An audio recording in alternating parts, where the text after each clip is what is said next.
जय माता दी। जय मां कामाख्या। ओम श्रीमन महागणाधिपते नमः। ओम उमा महेश्वराभ्यो नमः। ओम शची पुरंदराभ्यो नमः। ओम वाणी हिरण्यगर्भाभ्यो नमः। ओम लक्ष्मी नारायणाभ्यो नमः। ओम कुल देवताभ्यो नमः। ओम इष्ट देवताभ्यो नमः। ओम ग्राम देवताभ्यो नमः। ओम स्थान देवताभ्यो नमः। ओम स्थापित देवताभ्यो नमः। ओम सर्वेभ्यो देवेभ्यो नमः। ओम सर्वेभ्यो तीर्थेभ्यो नमः। ओम सर्वेभ्यो ब्राह्मणेभ्यो नमः। ओम सर्वेभ्यो ऋषिभ्यो नमः। ओम सर्वेभ्यो सिद्धाय नमः। ओम नवग्रह देवताभ्यो नमः। ओम वास्तु देवताभ्यो नमः। ओम गुरुभ्यो नमः। ओम मातपितृ कमलेभ्यो नमः। ओम सर्वेभ्यो पितरेभ्यो नमः। ओम चतुष्षष्टि योगिनी देवेभ्यो नमः। ओम षोडश मातृका देवेभ्यो नमः। ओम सप्तघत मातृका देवेभ्यो नमः। ओम बम भैरवाय नमः। ओम छम क्षेत्रपालाय नमः। एतत् कर्ण प्रधान देवता श्री महाकाली महालक्ष्मी महासरस्वती त्रिगुणात्मिका स्वरूपाय श्री दुर्गा देव्ये नमो नमः। दुर्गति नाशिनी दुर्गा जय जय। काल विनाशिनी काली जय जय। उमा रमा ब्रह्माणी जय जय। सीता राधा रुक्मणी जय जय। देव राधा ट्रस्ट सत्यवाणी चैनल की प्रस्तुति।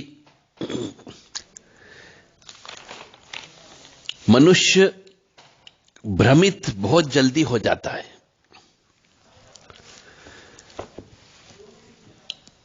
और आजकल हिंदू शब्द की परिभाषा या हिंदू धर्म के ऊपर प्रवचन देने वाले बहुत बैठ गए और अधिकांशतः उसमें भ्रमित करने वाले मनुष्य बोलने लगे हैं, प्रवचन देने लगे हैं, टीवी पर आने लगे हैं, यूट्यूब पर आने लगे हैं, क्योंकि यहां पर स्वतंत्रता है। हिंदुस्तान में धर्म के ऊपर बोलने की स्वतंत्रता है, कोई नियंत्रण नहीं है। इसलिए जिस मनुष्य को जैसा समझ में आता है, जैसी सोच होती है, वह वैसा बोलने लगता है, वैसी व्याख्या करने लगता है और मनुष्य भ्रमित होता जा रहा है। और भ्रमित भी क्यों हो रहा है? क्योंकि वह स्वयं शास्त्र को नहीं पढ़ रहा है। हर मनुष्य को, जो हिंदू सनातनी है, वो कहते हैं हमें बनी बुनाई रोटी मिल जाए, बिल्कुल थाली रेडी हो खाने के लिए, हम क्यों मेहनत करें। जबकि अच्छा खाना खाना हो तो मनुष्य को स्वयं खाना बनाना चाहिए, ताकि अपने हाथ का खाना कैसे बनता जा रहा ये तो पता चले। ऐसे ही धर्म का भी ज्ञान लेना हो तो मनुष्य को स्वयं खुद गहराई में जाना होगा, यानी कि उसे शास्त्र पढ़ना होगा, वेदों को पढ़ना होगा, उपनिषद को पढ़ना होगा, पुराणों को पढ़ना होगा। तब जाकर के वो सच्चाई जान पाएगा कि वास्तव में हमारे शास्त्रों में बड़े बुजुर्ग लिख करके क्या चले गए। ऐसा ही मैं एक उदाहरण आज आपके सामने रख रहा हूं, जो मनुष्यों को भ्रमित करता है। पर आप भ्रमित न हो, इसके लिए बहुत स्पष्ट कुछ चीजें आज मैं बताने जा रहा हूं। जैसे कुछ लोग कहते हैं कि साहब पूजा के समय पे कौन से वस्त्र पहनना चाहिए। तो पूजा के समय साफ स्वच्छ कपड़े पहनना चाहिए, फटे हुए वस्त्र नहीं हो, इस बात का ध्यान रख लें, और काले कपड़े नहीं पहने। तो आज हम पूजा के समय, पूजा के बारे में और पूजा करते समय कौन से वस्त्र पहनना चाहिए, इसके बारे में पूर्णतः व्याख्या करेंगे। बिल्कुल भी भ्रमित मत होइएगा, बिल्कुल साइंटिफिक तरीके से, वैज्ञानिक तरीके से हम आपको आज बताने वाले हैं। तो पूजा करते समय छेद वाले कपड़े, फटे पुराने कपड़े नहीं पहनना चाहिए। क्योंकि जो अगर अपन साफ स्वच्छ धुले हुए कपड़े यदि पहनोगे तो उनसे सकारात्मक ऊर्जा प्रवाह होती है, और गंदे पुराने कपड़े, फटे हुए कपड़े पहनने से नकारात्मक ऊर्जा का प्रवाह होता है।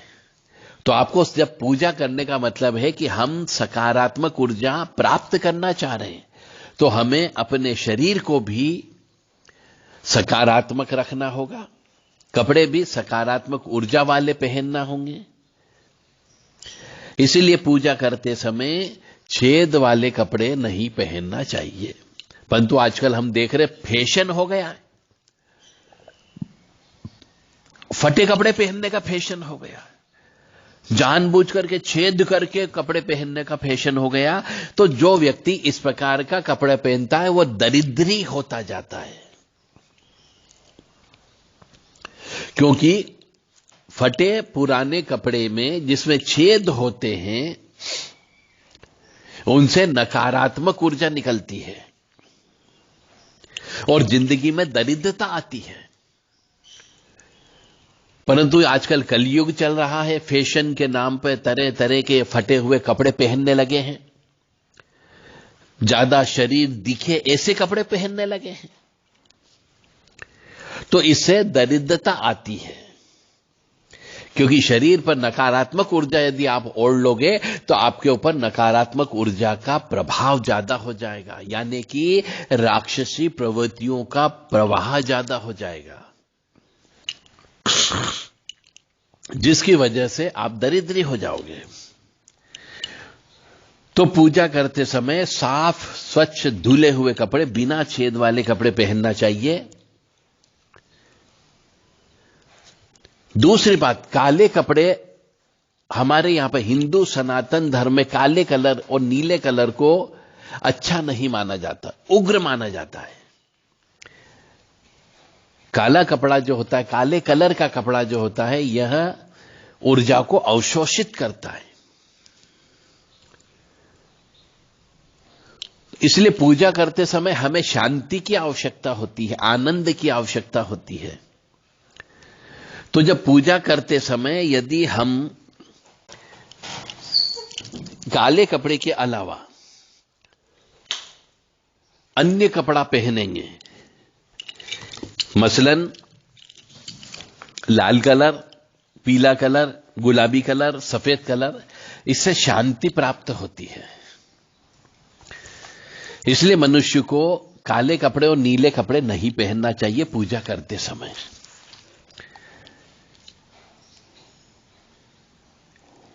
कुछ लोग कहते हैं, यह भ्रमित करने वाली बात कहते हैं, क्या कहते हैं कि पूजा करते समय सिले हुए वस्त्र नहीं पहनना चाहिए। अरे पूजा करते समय यदि सिले हुए वस्त्र नहीं पहनेगा तो मनुष्य क्या पहनेगा फिर? तो उनका तर्क है कि धोती पहन ले। तो चलो धोती पहन लिया हमने, परंतु हम अपने गुप्तांग को ढकने के लिए कुछ न कुछ वस्त्र तो पहनना ही होगा। कमर के अंदर रस्सी बांधना होगी, तब कपड़ा बांध सकते हो। कपड़ा बांधना होगा, तब उस गुप्तांग को ढक सकते हो।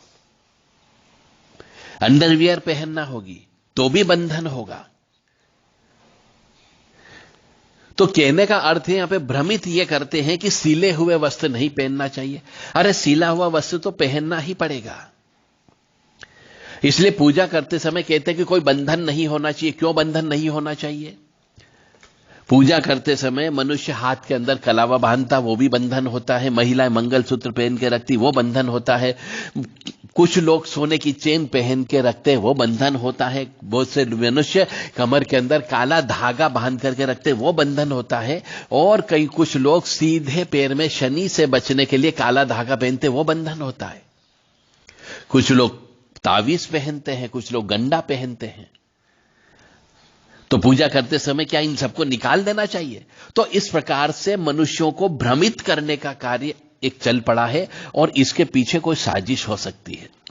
तो बिल्कुल भी दिल दिमाग से निकाल दो कि पूजा हमेशा आनंद में करना चाहिए, पूजा हमेशा शुद्ध स्वच्छ वातावरण में करना चाहिए ताकि आपका ध्यान लग सके, शांत वातावरण में करना चाहिए ताकि आपका मन भगवान में लग सके।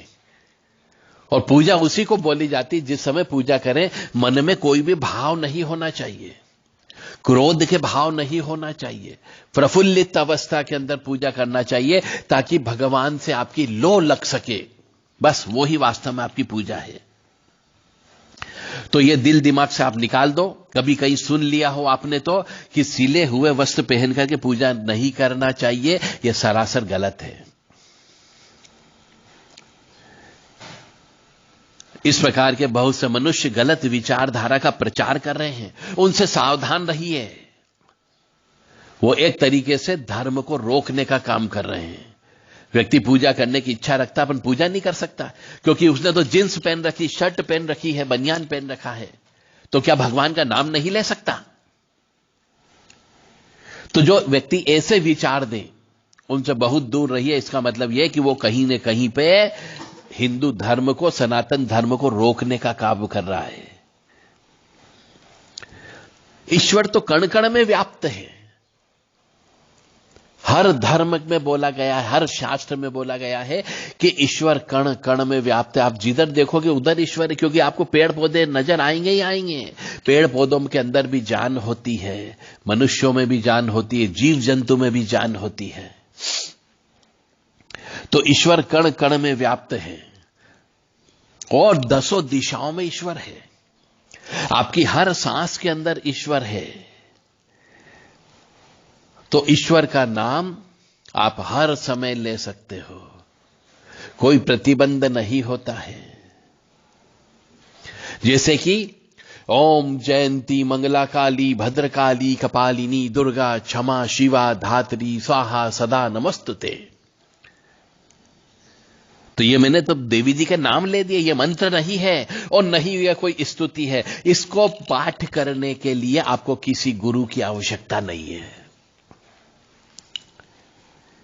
तो ईश्वर कण कण में व्याप्त है और दसों दिशाओं में व्याप्त है। इसलिए ईश्वर को हर समय याद करते रहना चाहिए, निष्काम भाव से याद करते रहना चाहिए ताकि ईश्वर की कृपा आपको प्राप्त हो सके। और ईश्वर का नाम हमेशा चलते फिरते उठते बैठते लेते रहिए ताकि उसकी कृपा हो और उसको याद रहे कि तुम उसको याद कर रहे हो, ताकि उसकी निगाह आपके ऊपर रहे कि आप गलत रास्ते पे तो नहीं जा रहे हो, आपका एक्सीडेंट होने की संभावना तो नहीं है, ताकि वो आपको बचा सके।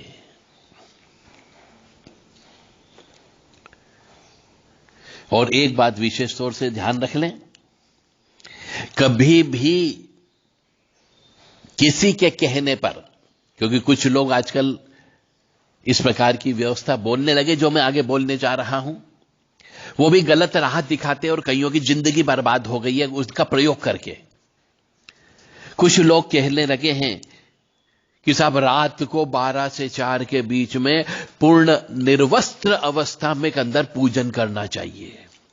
इससे आपको ईश्वर की कृपा जल्दी प्राप्त होती, क्योंकि आपके शरीर पे कोई बंधन नहीं होगा तो ईश्वर की कृपा प्राप्त होगी। यह भी सरासर झूठ है, क्योंकि ईश्वर सर्वत्र व्याप्त है। आपके शरीर के अंदर भी ईश्वर का वास है और कपड़े पहनने से बंधन नहीं होता है। ईश्वर का नाम लिया जाए और कपड़े पहन रखे तो ऐसा नहीं कि आपके ईश्वर का नाम लेने का प्रभाव आपके शरीर पर नहीं पड़ेगा, ऐसा नहीं होता है।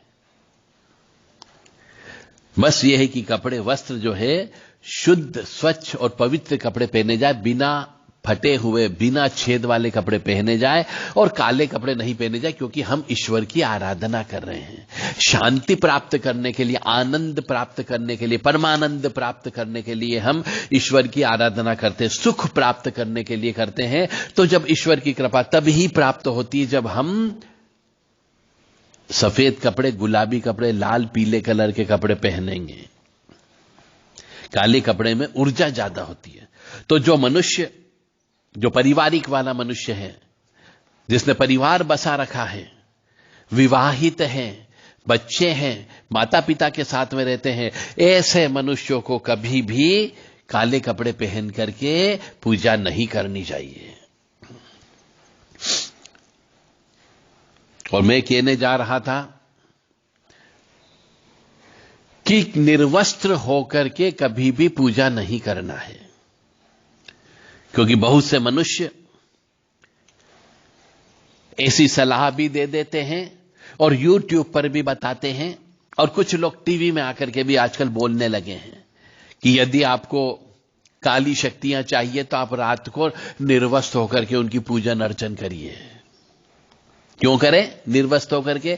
क्योंकि उनका कहना है कि शरीर पर कोई भी बंधन नहीं होना चाहिए, कोई वस्त्र नहीं होना चाहिए, आप भी वैसे ही हो जैसे ईश्वर है। तो उससे क्या होता है, कईयों की जिंदगी बर्बाद हो गई, कईयों के ऊपर तंत्र बाधा, स्वतः तंत्र बाधा हो गई ऐसा कार्य करने से। क्योंकि जब उन्होंने निर्वस्त्र होकर के रात को पूजा की 12 से 4 बजे के बीच में, तो 12 से 4 बजे के बीच में चूंकि काली रात होने की वजह से काली शक्तियां यानी अदृश्य शक्तियां जो काली स्वरूप वाली होती है, क्योंकि 12 से 4 के अंदर जिंद, जिन्नात, डाकन, चुड़ैल, भूत, प्रेत, पिशाच, इनका प्रभाव ज्यादा बढ़ जाता है, राक्षसी प्रवृत्तियों वाली आत्माओं का प्रभाव ज्यादा बढ़ जाता है। इसलिए 12 से 4 में वो आकर के आपके शरीर के ऊपर नियंत्रण कर लेती है और आपके ऊपर तंत्र बाधा स्वतः हो जाती है। इसलिए कभी भी भूल करके भी रात को 12 से 4 के बीच में निर्वस्त्र होकर के पूजन मत करिए। और यदि करना भी पड़ जाए तो किसी पहले गुरु से दीक्षा लें। विशेष पूजन करना हो तो गुरु से दीक्षा लें, गुरु से रक्षा कवच प्राप्त करें, गुरु के निर्देशन में करें, ताकि आपको सफलता मिल सके, आपके ऊपर राक्षसी प्रवृत्तियां वाली शक्तियां हावी न हो सके। तो जो दिग्भ्रमित वाली बात है, जो भ्रम देने वाली बात है, इनको मैंने आज स्पष्ट कर दिया कि ईश्वर हर जगह व्याप्त है, हर कण कण में व्याप्त है, 10 दिशा में व्याप्त है। इसलिए ईश्वर को हर समय आप याद कर सकते हो। ईश्वर को याद करने के लिए कोई समय सीमा नहीं होती है। जब मन करे तब आप ईश्वर को याद करना प्रारंभ कर दें, परंतु साथ साथ अपने कुल देवी, कुल देवता, इष्ट देवता और पितृ देवता को अवश्य याद करें। इसलिए ये दिल दिमाग से बिल्कुल निकाल दो कि हमने तो पेंट पहन करके पूजा कर ली, हमने तो कुर्ते पजामे पहन करके पूजा कर ली, हमारे हाथ में तो घड़ी थी और पूजा कर ली तो इससे बंधन हो गया। ऐसा बिल्कुल भी नहीं होता, क्योंकि भगवान को दिल से याद किया जाता है, आत्मा से याद किया जाता है। केवल शरीर से याद नहीं किया जाता है, आत्मा से ईश्वर को याद करना पड़ता है। और आत्मा स्वतंत्र होती है, मन स्वतंत्र होता है। मन तो घूमता है, यदि बंधन होता तो मन कैसे घूमता आपका? इसलिए दिल से और मन से भगवान को याद करिए तो वो ईश्वर से अवश्य कनेक्शन आपका होता है। ये वस्त्र वगैरह किसी भी प्रकार का कोई भी रोक टोक उत्पन्न नहीं करते हैं। तो आप इस दिल दिमाग से बिल्कुल निकाल दो, अपनी सोच से निकाल दीजिए कि कौन से वस्त्र पहन करके हमें पूजा करना चाहिए। बस ऐसे वस्त्र पहन करके पूजा करना चाहिए जिसको पहनने से आपको आराम मिलना चाहिए।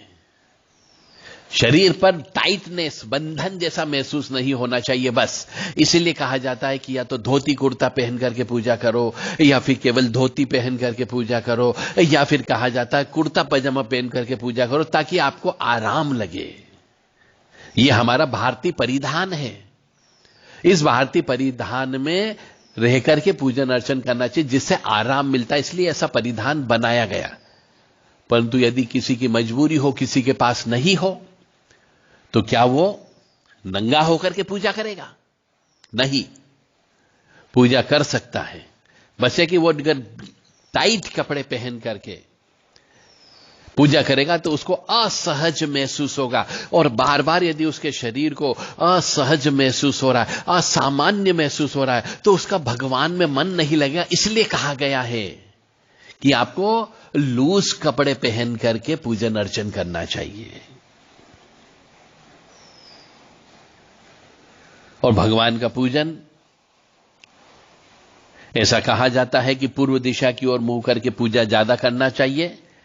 तो ऐसे तो मैं बार बार कह रहा हूं कि भगवान जो है पूरा पश्चिम उत्तर दक्षिण और 8 दिशा 10 दिशाओं में व्याप्त है, तो किधर भी मुंह रख करके आप पूजन अर्चन कर सकते हो। परंतु ऐसा कहते हैं वास्तु शास्त्र के अनुसार कि दक्षिण पश्चिम कोने में यम स्थान होता है, यानी यमराज का स्थान होता है, भूत प्रेतों का स्थान कहा जाता है, पितृदेवों का स्थान कहा जाता है। इसलिए दक्षिण दिशा में मुंह करके पूजा नहीं की जाती, बाकी आप सब दिशाओं में रख करके पूजा कर सकते हो। और पूरब दिशा में पूजा ज्यादा सफल इसलिए होती क्योंकि सूर्य नारायण भगवान पूरब दिशा से ही उगते हैं। और पूरब दिशा को सौभाग्य सूचक माना जाता है, शुभता का प्रतीक होता है। इसलिए पूरब दिशा की ओर मुंह करके पढ़ाई लिखाई भी करना चाहिए और पूजन भी करना चाहिए। तो मुझे उम्मीद है कि यदि आपके मन में कहीं पर कोई भी शंका रही हो, विशेष तौर से कपड़ों के मामले में कि कौन से कपड़े पहन करके पूजा करना चाहिए, तो वो शंका का समाधान आपका हो गया।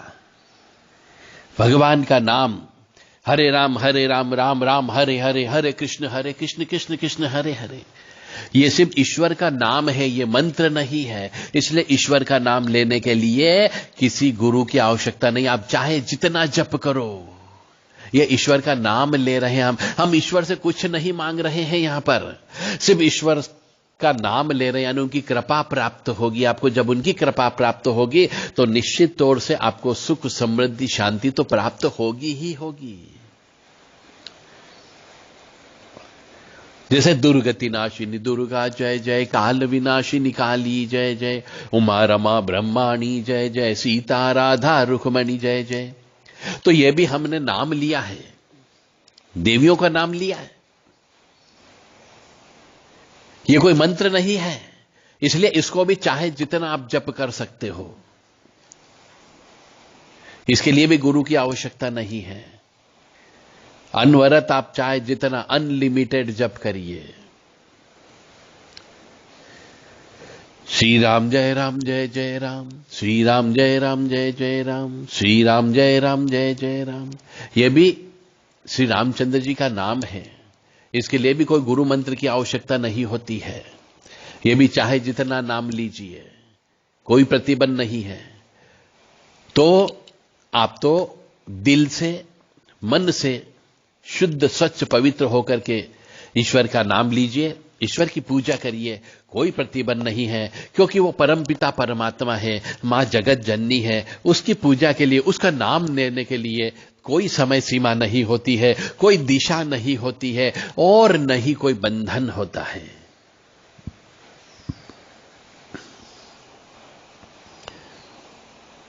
हमारे यहां पर पूजन अर्चन में बहुत से प्रतिबंध लगा दिए गए हैं कि आप हवन करोगे तो इस विधान से हवन करना है। विधान भी इतना क्लिष्ट बना दिया गया कि साधारण मनुष्य हवन ही नहीं कर सकता। तो कोई व्यक्ति हवन नहीं कर पाता है, और हवन नहीं कर पाता तो अपने कुल देवी देवता को, इष्ट देवता को, स्थान के देवी देवता को और घर के अंदर बैठे हुए देवी देवता को भोजन नहीं दे सकता। तो आपको कुछ नहीं करना है, शुद्ध स्वच्छ पवित्र होकर के आप बैठ जाइए, अग्नि प्रज्वलित करिए, जो शुरू के 5 देव होते हैं उनको याद कर लीजिए, उसके बाद हवन करना प्रारंभ कर दीजिए। क्योंकि हवन और यज्ञ एक ऐसी विधान है कि जिसमें ईश्वर को ग्रहण करने के लिए आना ही आना पड़ता है। तो जो मनुष्य रोजाना हवन करता हो, अग्निहोत्र करता हो, उसके यहां पे सुख समृद्धि शांति अवश्य रहती है। अन्यथा मनुष्य सिर पीटते रहता है कि मेरे पास पैसे की कमी हो गई, मेरे यहां नुकसान पे नुकसान होता जा रहा, मेरे लड़के लड़कियां मेरी बात नहीं सुनते हैं, मेरी पत्नी मेरी बात नहीं सुनती है, धंधे में कम होता जा रहा है, परंतु उससे ये अग्निहोत्र करने की नहीं बनती है। अरे आधा घंटा समय निकाल करके अग्निहोत्र करिए, फिर देखो ईश्वर की कृपा कैसे प्राप्त होती है। परंतु नियम से अग्निहोत्र करना चाहिए। अग्निहोत्र करने के मंत्र मैंने शुरू के अंदर आपको बोल दिए हैं। 25-26 जो नाम लिए थे उनके नाम से आप हवन करना प्रारंभ कर दीजिए, तो निश्चित तौर से आपके यहां सुख समृद्धि शांति प्राप्त होगी। जय माता दी, जय मां कामाख्या। मां भगवती जगत जननी आद्य शक्ति भवानी आपको सुखी रखे, स्वस्थ रखे, प्रसन्न रखे और सावन मास के अंदर पूर्णतः संयमित जीवन व्यतीत करिए। श्रावण मास के अंदर स्त्री पुरुष को आपस में शारीरिक मिलन नहीं करना चाहिए। यदि आपने पूरे सावन मास के अंदर इस नियम का पालन कर लिया तो काफी कुछ हद तक आपकी समस्याओं का समाधान हो सकता है। जय शिव शंकर जय गंगाधर करुणा कर कर तार हरे। जय कैलाशी जय अविनाशी सुख राशि सुख सार हरे। पार्वती पति हर हर शंभो पाहि पाहि दातार हरे। जय शशि शेखर जय डमरूधर जय जय प्रेमगार हरे।